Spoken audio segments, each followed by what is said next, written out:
Video like जरूर कर लीजिए और ऐसे वीडियो लगातार फ्री में पाने के लिए चैनल को तुरंत सब्सक्राइब कर लीजिए और बेल आइकन को जरूर टैप कर लीजिए ताकि आगे भी सारे वीडियो आपको मिलते रहे। यूट्यूब में फॉलो करते हैं तो प्लीज ये वाला फ्री टेलीग्राम चैनल जरूर ज्वाइन कर लीजिएगा। सारे नोटिफिकेशन सारे अपडेट यहीं पे आते हैं, ध्यान रखिए।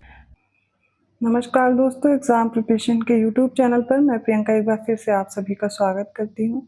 मॉडर्न इंडियन हिस्ट्री की रिवीजन सीरीज़ में आज का जो टॉपिक है वो आधुनिक भारत में शिक्षा का विकास है। तो इससे रिलेटेड जितने भी तथ्य हैं वो एक साथ आप देख लेंगे। पूरा वीडियो ध्यान से देखिएगा। इसमें जो इम्पोर्टेंट डेट्स हैं अगर क्रोनोलॉजी में आ गया तो आपको अब दिक्कत नहीं होगी। अगर न्यू है चैनल पर, डेली दोपहर 1 बजे क्लास आती है। जीएस सेक्शन आप मेरे साथ कवर कर सकते हैं। इसके साथ ही रात को 9 बजे प्रैक्टिस सीरीज चल रही है आरओ को टारगेट करते हुए। बहुत जल्दी आपके कुछ मॉक टेस्ट हुए हैं और आगे भी कंटिन्यू हो जाएंगे। तो इनके साथ साथ अगर आप पेड कोर्स में इंटरेस्टेड हैं, अगर लग रहा है अभी भी आपके प्रिपरेशन में कमी है, आपको ज़्यादा प्रैक्टिस की नीड है और एग्ज़ाम क्वालिफाई करना है, तो स्टडी फॉर सिविल सर्विसेज का पेड कोर्स ज्वाइन कर सकते हैं। कोर्स ज्वाइन करके आपके जितने भी स्टडी मटेरियल वो इसी में मिल जाएंगे। आपको अदर कुछ नहीं पढ़ना है। करंट अफेयर है, हिंदी का पोर्शन है, जीएस है, सब उसी में कवर हो जाएगा। जितना कराया जा रहा है सिर्फ उतना ही फॉलो करके आप सिलेक्शन ले सकते हैं, क्योंकि एग्ज़ाम पैटर्न पे बेस्ड आपका कोर्स है, जो कि जैसे प्रश्न पूछे जाते हैं वैसे ही क्वेश्चंस आपको प्रैक्टिस के लिए ज़्यादा से ज़्यादा मिल जाएंगे। तो आप अच्छे से उनको प्रैक्टिस करके एग्ज़ाम भी क्वालिफाई कर पाएंगे। तो ये आपके कोर्स से रिलेटेड जानकारी है और आप अगर ज्वाइन करना चाहते हैं, डिस्क्रिप्शन बॉक्स में मैंने नंबर प्रोवाइड किया है, आप उन पे कॉल या मैसेज करके इन्फॉर्मेशन ले सकते हैं। और आज की क्लास स्टार्ट करते हैं। तो सबसे पहले बात है 1781 ईस्वी की, जब वॉरेन हेस्टिंग ने कलकत्ता में एक मदरसे की स्थापना की और इसके प्रमुख जो प्रथम प्रमुख थे या नाज़िम जिनको बोलते हैं वो मुल्ला मुइज़ुद्दीन थे। ठीक है, याद रखिएगा 1781 में पहले कलकत्ता में एक मदरसे की स्थापना की गई थी। अब ये पूछा जाता है किसके द्वारा, तो वॉरेन हेस्टिंग का नाम याद रखना है। नेक्स्ट है 1791 ईस्वी में बनारस के ब्रिटिश रेजिडेंट थे जोनाथन डंकन। इनके प्रयत्नों के फलस्वरूप बनारस में पहला संस्कृत कॉलेज खोला गया था 1791 में। ठीक 10 साल बाद याद कर लीजिए किसके द्वारा, जोनाथन डंकन। ठीक है, 1778 में हॉलहेड ने संस्कृत व्याकरण प्रकाशित किया था और जो विलियम जोन्स है, सर विलियम जोन्स ने वॉरेन हेस्टिंग के समय पर कलकत्ता उच्च न्यायालय के न्यायाधीश नियुक्त हुए थे और इन्हीं की प्रेरणा पर 1784 में एशियाटिक सोसाइटी की स्थापना हुई और ये स्वयं इसके सभापति नियुक्त हुए। तो जो ये एशियाटिक सोसाइटी है, जब क्रोनोलॉजिकल ऑर्डर में लगाने के लिए कुछ घटनाएं दी जाती हैं तभी आता है। तो डेट याद रखेंगे 1784। फिर 1789 में सर विलियम जोन्स ने जो कालिदास की रचना है अभिज्ञान शाकुंतलम, इसका अनुवाद अंग्रेजी में किया था। तो याद रखिएगा अभिज्ञान शाकुंतलम का हुआ था। कोई और आपको बुक दे दी जाए तो कंफ्यूज नहीं होना है।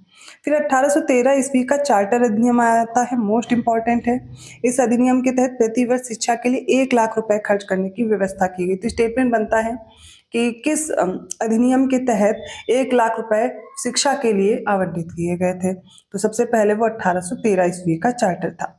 फिर 1825 ईस्वी में कलकत्ता में society for translating European sciences की स्थापना हुई और 1864 में अलीगढ़ साइंटिफिक सोसाइटी की स्थापना होती है। 1864 Aligarh scientific society. Next Bihar scientific society की स्थापना हुई 1868 में और 1876 में कलकत्ता में Indian association for the cultivation of science की भी स्थापना हो गई थी। नेक्स्ट है 1905 ईस्वी की बात है। राष्ट्रीय शिक्षा क्षेत्र में सबसे पहले 8 नवंबर 1905 में रंगपुर नेशनल स्कूल की स्थापना की। ये वो समय है जब बंगाल विभाजन हो रहा था, ये वो समय है जब स्वदेशी आंदोलन शुरू हो गया था और उसी से ये संबंध रखता है। 8 नवंबर 1905 को रंगपुर नेशनल स्कूल की स्थापना हुई थी। 15 अगस्त 1906 की बात की जाए, सदगुरु दास बनर्जी द्वारा राष्ट्रीय शिक्षा परिषद की स्थापना की गई। मोस्ट इंपॉर्टेंट क्वेश्चन है ये कि राष्ट्रीय शिक्षा परिषद की स्थापना आपको दे सकता है क्रोनोलॉजिकल ऑर्डर में लगाने को, तब आप टाइम याद रखेंगे। 15 अगस्त 1906 सैडलर आयोग बनता है, शिक्षा से संबंधित था। कब बना, तो 1917, जब सारे आयोग दिए जाएंगे जैसे कि हार्टोग समिति और ये सैडलर कमेटी, ये सारी दिए जाते हैं ना, तो क्रोनोलॉजिकल ऑर्डर में ये भी पूछे जाते हैं जो भी शिक्षा से रिलेटेड जितनी भी समितियां हैं, तब आपको ये मैच करना होता है। जैसे कि मैकाले की संस्तुति कब आई, तो ये सारी चीज़ें याद रखनी। 1917 में सरकार के कलकत्ता विश्वविद्यालय की संभावनाओं के अध्ययन तथा रिपोर्ट के लिए एक आयोग नियुक्त किया गया था। डॉक्टर एमी सैडलर जो लीड्स विश्वविद्यालय के उपकुलपति थे और इसके अध्यक्ष नियुक्त कर लिए गए थे और इस आयोग के और भी सदस्य थे जैसे कि डॉक्टर आशुतोष मुखर्जी और डॉक्टर जी जियाउद्दीन अहमद भी इसमें थे। फिर मैकाले की बात करें तो मैकाले, यहाँ से प्रश्न बनता है कि मैकाले ने भारत में शिक्षा हेतु अंग्रेजी भाषा का समर्थन किया था और भारत में आधुनिक शिक्षा प्रणाली की इन्होंने नींव रखी कब? 1835 में। तो इनका जो स्मरण पत्र है वो माइन्यूट कहलाता है। मैकाले माइन्यूट कब आया आपसे पूछा जाए तो 1835 का टाइम आपको याद रखना है। और यही आगे बढ़ा जो अधोमुखी निस्पंदन का सिद्धांत है। ठीक है, भारत के औपनिवेशिक काल में शिक्षा के क्षेत्र से संबंधित था, मतलब शिक्षा छल करके आगे पहुंचेगी। तो उच्च वर्ग के लोगों को पढ़ाया जाएगा और फिर वो लोग आगे और लोगों को शिक्षित करेंगे। कुछ ऐसा ही था ये अधोमुखी निस्पंदन का सिद्धांत, मतलब शिक्षा छन छन कर नीचे पहुंचेगी। नेक्स्ट है 7 मार्च 1835 ईस्वी का समय। लॉर्ड विलियम बेंटिक के काल में 1835 के प्रस्ताव द्वारा मैकाले का दृष्टिकोण अपना लिया गया था और उस समय गवर्नर जनरल थे विलियम कैवेंडिश बेंटिक। इनका समय क्या था? 1828 से 1835। ये समय भी याद कर लीजिए। तो इनके शासनकाल में 7 मार्च 1835 ईस्वी को मैकाले के प्रस्ताव को स्वीकृत करके भारत में अंग्रेजी को उच्च शिक्षा का माध्यम मान लिया गया था। फिर 1857 ईस्वी की बात है। भारतीय शिक्षा का ये मैग्ना कार्टा कहा जाता है। कौन सा? चार्ल्स वुड डिस्पैच बोलते हैं। 1854 के चार्ल्स वुड के डिस्पैच को आधार बनाकर लंदन विश्वविद्यालय की तर्ज पर ब्रिटिश भारत में 3 विश्वविद्यालय खोले गए, कलकत्ता, मद्रास और बम्बई। कौन सा? कलकत्ता, मद्रास और बम्बई। कब? 1857 में स्थापना हुई थी। ठीक है, तो जो चार्ल्स वुड का डिस्पैच है उसको क्या बोलते हैं? भारतीय शिक्षा का मैग्ना कार्टा। नेक्स्ट है प्रथम महिला विश्वविद्यालय। तो डीके कर्वे के प्रयत्नों से बंबई में 1916 में प्रथम महिला विश्वविद्यालय की स्थापना हुई। ये महाराष्ट्र के समाज सुधारक और सामाजिक कार्यकर्ता थे और ये विवाह प्रतिबंध निवारक मंडली की स्थापना करे थे, क्योंकि ये विधवाओं के उत्थान के लिए कार्य कर रहे थे। और 1896 में इन्होंने पूना में विधवा गृह की स्थापना भी की थी और स्वयं एक ब्राह्मणी विधवा से इन्होंने विवाह किया था। वर्ष 1958 में इन्हें भारत रत्न प्रदान किया गया था। अगला है डेक्कन एजुकेशनल सोसाइटी। तो इसकी स्थापना 1880 में मूलतः न्यू इंग्लिश स्कूल के प्रारंभ के साथ पुणे में की गई थी और 1884 ईस्वी में डेक्कन एजुकेशनल सोसाइटी औपचारिक रूप से गठित हो गई थी। और इस संस्था के संस्थापकों में बात की जाए तो एम जी रानाडे थे, वीजी छिब्दोनकर थे, जीजी अगरकर, बीजी तिलक, विष्णु शास्त्री चिपलुंकर और एम बी नाम जोशी भी शामिल थे। तो डेक्कन एजुकेशनल सोसाइटी 1880 में, ठीक है, न्यू इंग्लिश स्कूल के साथ ही इसको भी प्रारंभ किया गया था पुणे में, याद रखिएगा। और इसमें कौन कौन से लोग थे? एम जी रानाडे थे, वीजी छिब्दोनकर, जीजी अगरकर, बाल गंगाधर तिलक, विष्णु शास्त्री चिपलुंकर, एम बी नाम जोशी, ये सारे इसमें शामिल थे। फिर राजा राम मोहन राय की बात की जाए तो ये आधुनिक शिक्षा के सबसे बड़े प्रचारकों में से एक हुआ करते थे। 1817 में इन्होंने डेविड हेयर और अलेक्जेंडर डफ, इनके साथ मिलकर के कोलकाता में प्रसिद्ध हिंदू कॉलेज की इन्होंने स्थापना की थी। नेक्स्ट है मेयो कॉलेज। इसकी स्थापना हुई थी 1875 में अजमेर में रिचर्ड बर्ग के द्वारा। ठीक है, मुस्लिम एंग्लो ओरिएंटल कॉलेज की स्थापना हुई थी 1875 में अलीगढ़ में। किसके द्वारा? सर सैयद अहमद खान। तो 1875 में अलीगढ़ विश्वविद्यालय, माफ कीजिएगा, मुस्लिम एंग्लो ओरिएंटल कॉलेज। ठीक है, और 1875 में अजमेर में रिचर्ड बर्ग द्वारा स्थापना की गई थी मेयो कॉलेज की। नेक्स्ट है मदन मोहन मालवीय। इन्होंने भारतीय शिक्षा में काफ़ी योगदान दिया था। तो भारतीय विश्वविद्यालयों में ये धार्मिक शिक्षा के लिए प्रबल रूप से वकालत कर रहे थे। 1916 में बनारस हिंदू विश्वविद्यालय की स्थापना इन्होंने ही की थी, इंपॉर्टेंट है। और इसके कुलपति भी रहते 1919 से 1938 तक।